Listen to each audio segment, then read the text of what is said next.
जय श्री कृष्णा सा। आप सभी का मेरे चैनल पर स्वागत है। आइए सुनते हैं गाज माता की व्रत कथा।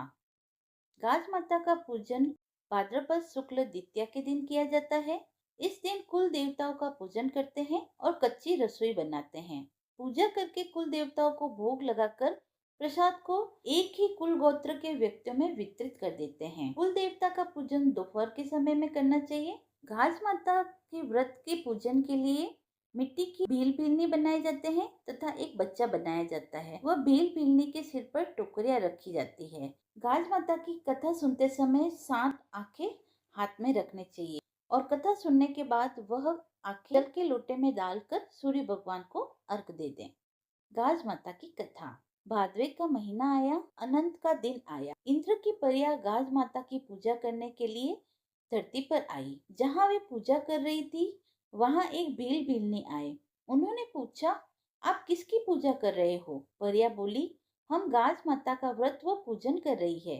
भील भीलनी बोले, इसको करने से क्या होता है? परियां बोली, इसको करने से यश लक्ष्मी आदि मिलते हैं। ऐसा सुनकर भील भीलनी भी गाज माता का व्रत करने लगी तो उनके बहुत धन संपत्ति हो गई।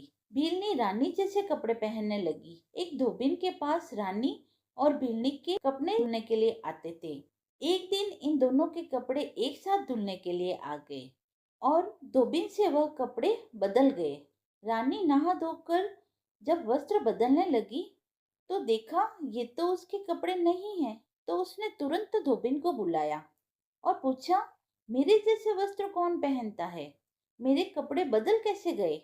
धोबिन ने कहा, रानी एक भेलनी है जो आपके जैसे वस्त्र पहनती है। तो रानी ने कहा, उसे तुरंत बुलाओ।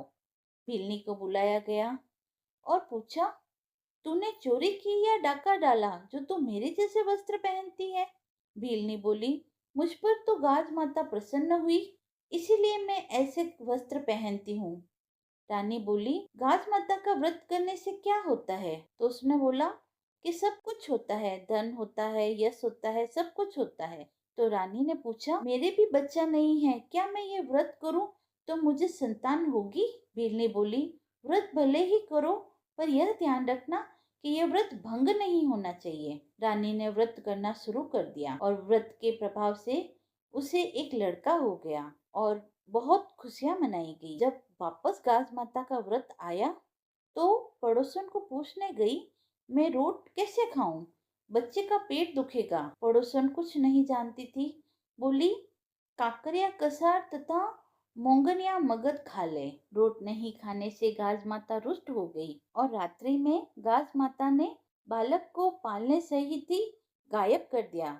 दिन होते ही बालक और पालने को न देखकर उन दोनों की ही खोज शुरू हो गई, परंतु बालक कहीं नहीं मिला। रानी बोली, भीलनी को बुला कर लाओ, उसे पता होगा। भीलनी बोली, रानी आपसे व्रत भंग हुआ है, अब अगले व्रत का ध्यान रखना। जब वापस गाज माता का व्रत आया तो रानी ने पूरी श्रद्धा के साथ यह व्रत किया और रानी के भक्ति भाव से गाज माता प्रसन्न हुई और उसे पहले वाला बच्चा वापस पालने के सहित दिया और उसे आशीर्वाद भी दिया कि तुझे एक और लड़का होगा। बच्चे को पाकर रानी बहुत प्रसन्न हुई। तभी से सभी गाज माता का व्रत करने लगे। गाज माता अपने पुत्रों को पुत्र देती है और सबको भरा पूरा रखती है।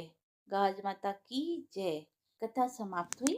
यदि आपको कथा पसंद आई हो तो आप मेरे चैनल को लाइक शेयर एंड सब्सक्राइब करें। धन्यवाद।